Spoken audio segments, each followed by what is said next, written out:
ரொம்ப டயர்டா இருக்கு.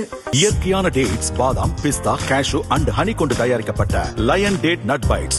தீபாவளினா பளிச்சுன்னு ஞாபகத்துக்கு வர்றது பட்டு, பட்டாசு, பலகாரம். பலகாரம் நான் ஞாபகத்துக்கு வர்றது மந்த்ரா கடலை எண்ணெய். அபார ருசி, ஆரோக்கியமான உடல் நலம். தீபாவளி அன்னைக்கு மட்டும் இல்ல, என்னைக்குமே கிச்சன்ல இருக்க வேண்டியது மந்த்ரா கடலை எண்ணெய் தான்.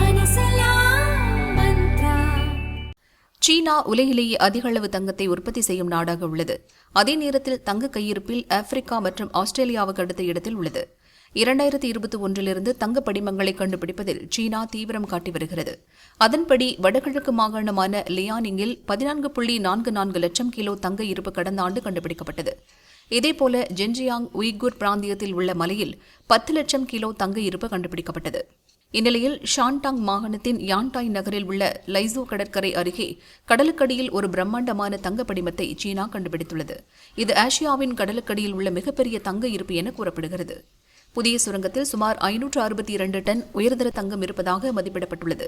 இதன் மூலம் லைஜோ பகுதியின் ஒட்டுமொத்த தங்க இருப்பு 39 லட்சம் கிலோவுக்கும் அதிகமாக உயர்ந்துள்ளது.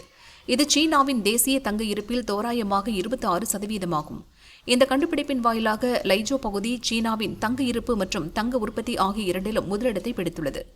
இப்போது கண்டுபிடிக்கப்பட்ட கடலடி தங்கச் சுரங்கம் சுமார் 1000 முதல் 2500 மீட்டர் ஆழத்தில் அமைந்துள்ளது. இதை கண்டறிய 4000 மீட்டர் ஆழம் வரை 180க்கும் மேற்பட்ட ஆழ்துளை கிணறுகள் தோண்டப்பட்டுள்ளன. சுரங்கத்திலிருந்து ஒரு நாளைக்கு 12,000 டன் தங்கத்தாதுவை சுத்திகரிக்க முடியும்.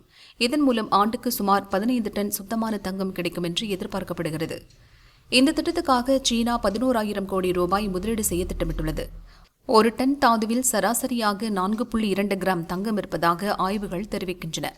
இது மிகச்சிறந்த உற்பத்தி திறனாக கருதப்படுகிறது. தங்கம் விலை தற்போது உலகளவில் உச்சத்தில் உள்ள நிலையில் சீனாவுக்கு தங்கப் புதையல் கிடைத்திருப்பது சர்வதேச அளவில் கவனத்தை ஈர்த்துள்ளது. இதனால் சீனா தங்கம் இறக்குமதி செய்வது பெருமளவில் குறையும். சர்வதேச சந்தையில் டாலருக்கு இணையான தங்கத்தின் மதிப்பை தீர்மானிப்பதில் சீனாவின் பிடி வலுப்படும் என தெரிகிறது.